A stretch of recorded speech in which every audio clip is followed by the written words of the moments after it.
More XML, I see more use of mods. It's highly compatible with MARC, but simpler.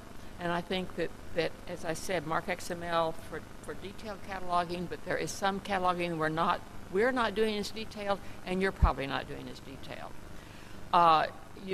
Maybe use of it, what I call unruly data for electronic resources, for some other kinds of resources of that type. We at the Library of Congress use it. We have right now a metadata normalization project because we have a lot of pockets of MODS data within the library, or not only MODS, but what we call our non-MARC data, which is various formats of data, various XML formats of data.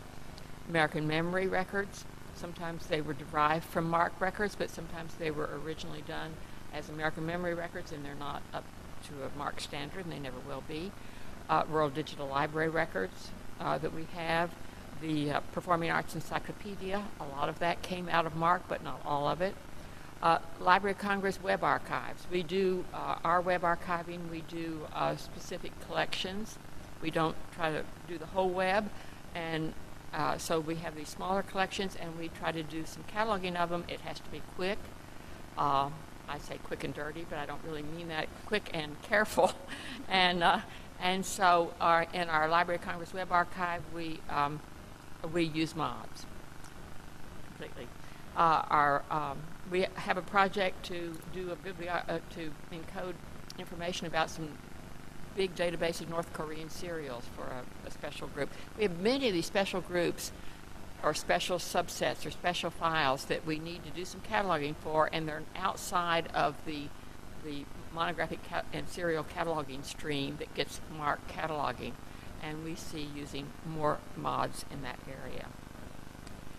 We ourselves need to, it would help us to use more mods, and it would help us to look at the cataloging rules more because we need to normalize that data.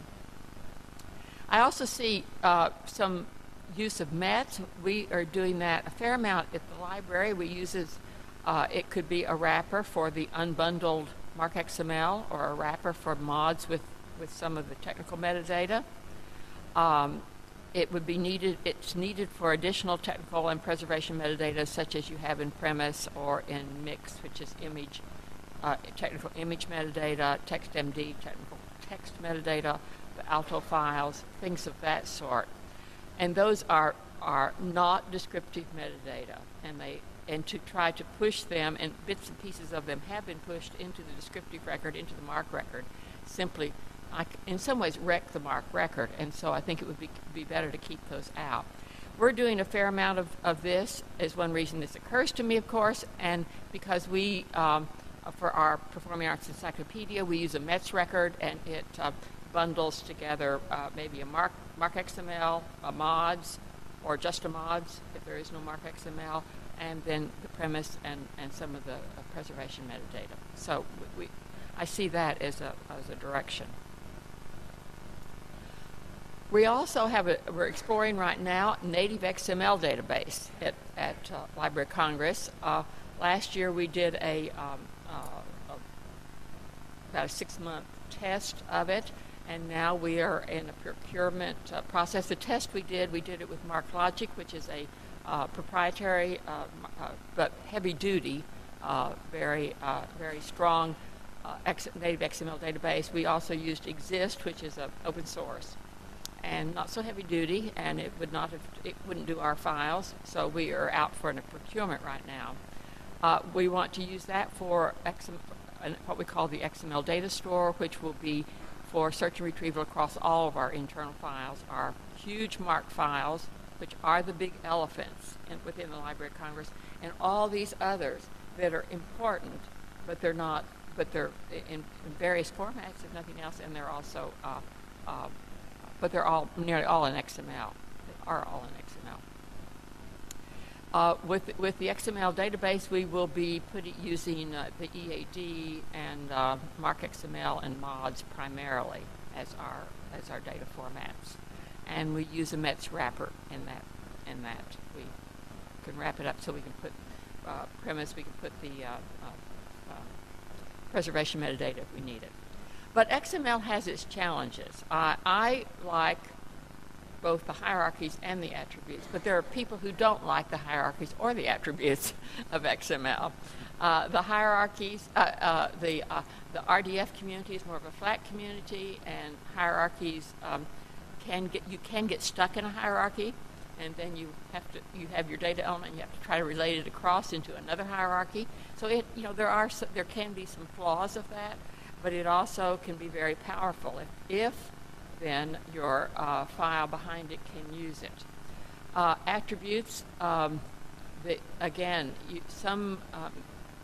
many users or consumers of XML for some reason stumble over attributes. They have a lot of power of things they can do, but they prefer to turn them into elements. In other words, they don't want attributes; they want everything elementized.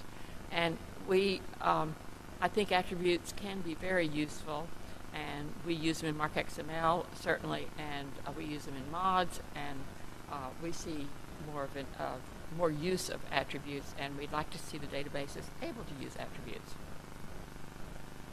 The second thing I expect to see more of, is more exploration and innovation in internal system architectures. I think that there are opportunities that are provided by something like an augmented MARC-XML or METS, where you have gotten this thing bundled together. You've got your descriptive metadata, which may be MARC and or mods, and you've got it with other metadata that you need to split out.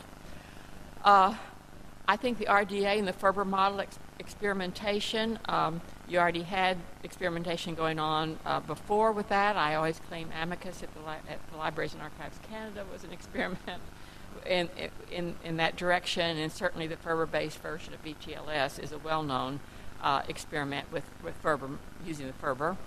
And I think there'll be more of that, and that you don't necessarily want to exchange a record that is Ferberized, a whole bunch of little pieces that are interlinked, but once a record is into your system, you may want to use that as a data model to give your end user something a lot better than what they had before.